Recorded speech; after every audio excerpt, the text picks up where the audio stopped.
for good grades. I wish I was better at relationships.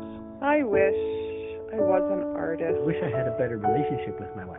I wish for a life full of happiness. I wish I may. I wish I might have the wish. I wish tonight.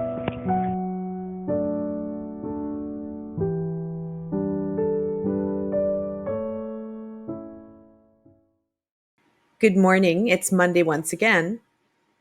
So before we get started on the topic today about energy and how it affects us, just please remember that below you can find the link to my free energy guide. And what that energy guide will do for you is give you a sense of what it's like to have a session with a coach. What I offer most people is a free hour to get a sense of what it is that is needing a tweak or needing more courage. And in the process of going through the energy guide, it helps you sort that out. If you download the energy guide, you will receive a few email.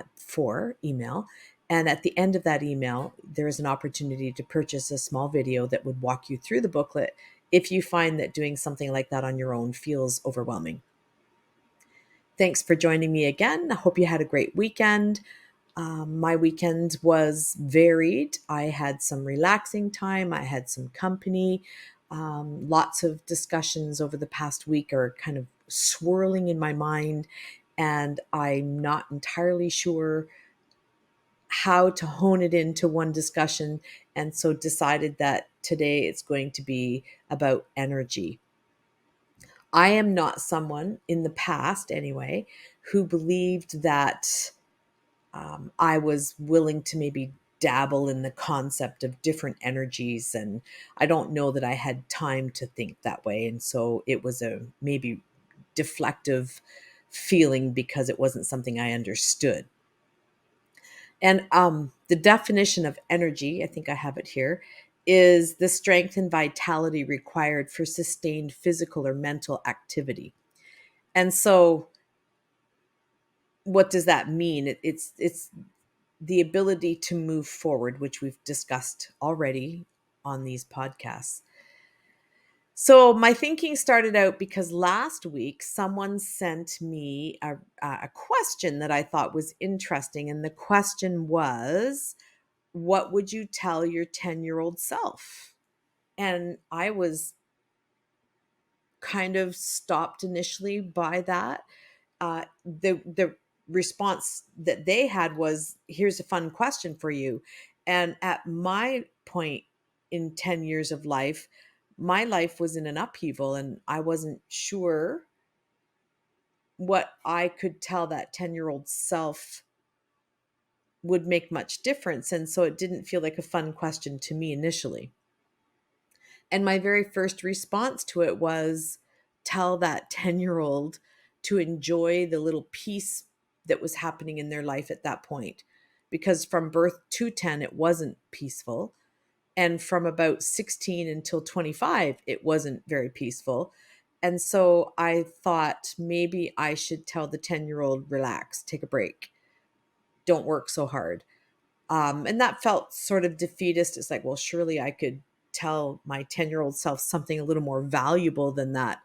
And so then I decided that what the following years and the previous years had done was deplete the energy to believe in myself. And so if I could talk to that 10-year-old self and say, there are some rocky years ahead yet, but you have an ability inside of you to withstand it, and you will withstand it, and don't let it change the belief you have in your own power. Did those few years change that? It's hard to know, really, and that's what kind of brought me full circle around to thinking about energy. I had a request this week to do a podcast on boundaries, and I thought that would be a good topic. And to research that, it became very large, and that will be another day. But one portion of learning about boundaries was learning about our own energy and what we give our energy to, and how we make choices that drain our energy. And I wonder if we can't really set boundaries if we're not in tune to our own energy. And so, one of the sort of ideas around energy is that we can deplete our own energy when we give our power or our authority or our sense of being to someone else. And I learned this in a course that I took, and the story that was told to us to illustrate this was that the teacher had a father who was leaving the family because of the mother being with a different man. And the child chose to take on the role of um, protector. And that role had not been given to her. It was not requested of her by the father, the mother, or the other children in the home. It was just something she felt that she should take on. And so I was thinking about that, and it came to mind when my first husband died. I had two little children, and I would go home to see my parents. And when I would go to pack the children into the car, my father would say to my 2-year-old son, "Look after your mother." And I remember becoming angry with him that he should not say that to my son. It wasn't my son's responsibility to look after me.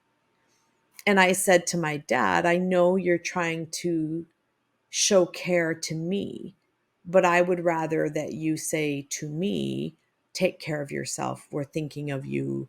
We're worried about you." Whatever it is that's creating this emotion inside of you, that you're going to pin that responsibility on a 2-year-old doesn't seem fair to me. He took it in his stride. I don't know that anything entirely changed, but I remember the realization for myself that we give power to people when we shouldn't. We take it from people when we shouldn't. And so that is a little bit about what energy is. And so then I also hear people talk about our spirit animal and what is our spirit animal. And I've never connected to that. I don't understand the concept of deciding that other than taking on attributes, which is what I expect this is all about. And taking on an attribute of a spirit animal, to me, in some ways, feels like, again, giving away my power. Why And I believe in metaphors. I understand the power of a metaphor, and I expect that's what this is. But I would like to give to people the permission to choose attributes and give them to yourself as a human. I learn a little bit about grief myself, and I've studied a bit about grief as well. And a lovely picture that I was given about it is that grief is something we will carry with us forever once life has given us a situation to grieve. But it doesn't have to drain us forever. We can carry it with us and set it down, was the example. Set it down, take a break, and then if you need to, keep grieving because it's important to do that, pick it up again. And I think about people I have lost in my life, and I don't grieve the way the early days of grief were like, but there's always a sense of melancholy when I think about something they might enjoy that I can't share with them any longer. So, energy, if we think about it as something that moves us forward, it is something we control. And if we can control what depletes our energy, I think the process of learning how to do that will allow us to enable boundaries a little better. I'm studying a little bit with Terry Real and some of his new book called Us. And there's a lot in that about repairing relationships. And we seem to believe that we maybe can't do that, but we can. And repair replaces energy as well. So I was thinking, is there a good metaphor for energy? And I mean, energy is heat, energy is movement. Scientifically, we get it. I didn't really do well with coming up with a specific metaphor for energy other than vitality, and that's not a metaphor, it's just a word. But the idea that when we feel depleted, could we take a look at that and wonder what's missing? So some simple ideas of energy depletion would be lack of sleep. Young parents, there's so much that they have to think about, that their energy could be depleted. There's that daily energy, but then there's the energy that we have that is that deep fire within us. And so when we have that deep fire within us burning, and we can learn what to feed that, maybe. And that's just coming to my mind as I try and explain where I want to leave you with the idea of energy. I had a discussion really quickly with somebody this weekend. They said something about being tired, and yet it was early and it wouldn't be time for them to sleep. And I said, could I suggest to you a different word? I wonder if the word you're looking for is energy. And they were kind of like, yes, that makes sense. Right this minute, I just don't feel I have the strength to move, to do another task.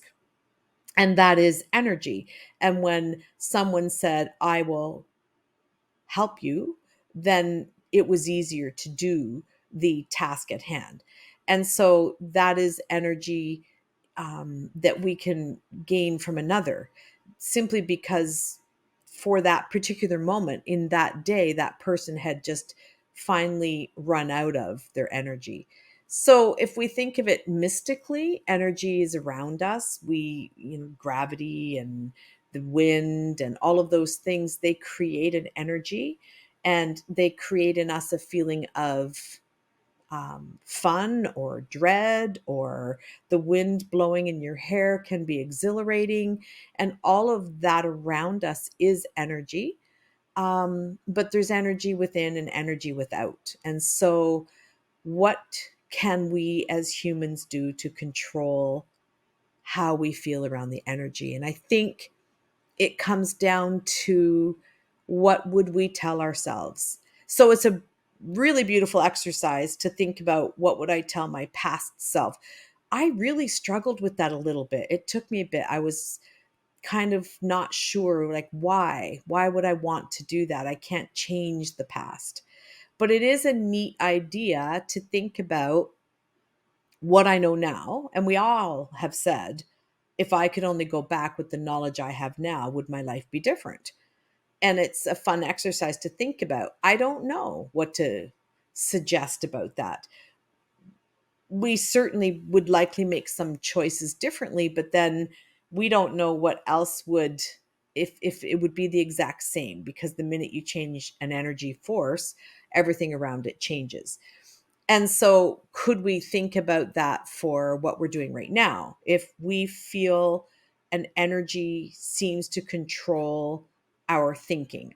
So maybe we have negative thinking, maybe we have defeatist thinking, maybe we don't know how to brighten our existence.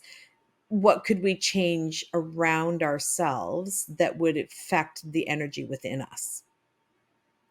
And I don't have all the answers, and this is such a vast topic that there would be people who could enlighten each of us differently depending on their experience and what they have discovered helps them. But I really did like um, the idea of another saying that I have used a lot in my life, that I picked up again at a course I took, is, how you do anything is how you do everything. So if you are a frenetic paced person, quite possibly you are that way in all that you do. And if you are a calm person, quite possibly you are like that with all that you do. Or it can simply mean how you approach something. If you go tearing in to do anything that you enjoy, you probably do that also with the things you don't enjoy. And so bringing awareness to self, bringing awareness to feelings is the beginning of understanding your energy force or field. When you do feel down, instead of thinking about that ick that it brings, could we widen the circle a little bit and think, what caused it? I woke up and I felt ick. The first thing then would be, did I sleep well? Did I sleep poorly? Did I eat poorly before I went to bed? And these are very simplistic because obviously there are medical conditions that cause depression and all kinds of things. But if we're going to talk at a base level, when a feeling, what we call, washes over us, maybe we should stop and address it, look at it, ask ourselves some questions about it. Could we find answers? And then if we have an answer, could we then offer a solution to ourselves? And if we can start to do that, we might understand the things that irritate us. We might understand that we can't change what irritates us, but we can change how we respond to the irritant. So that's just kind of a thought that I have today about energy. I want to do more in-depth work with that. The words that I have been looking at a little bit are life contract, and I really like those words. And there's a big understanding and learning around what we consider our life contract. And they are things that we choose often, and we aren't even aware that we chose them. And if we can become more aware, then we can change that direction. So, something like what my father said to my son, had I not maybe heard that and thought that's not fair, maybe that child would have grown up feeling like his responsibility was to look after me. And maybe I needed to do more work to tell my child that maybe there is a sense that he has that.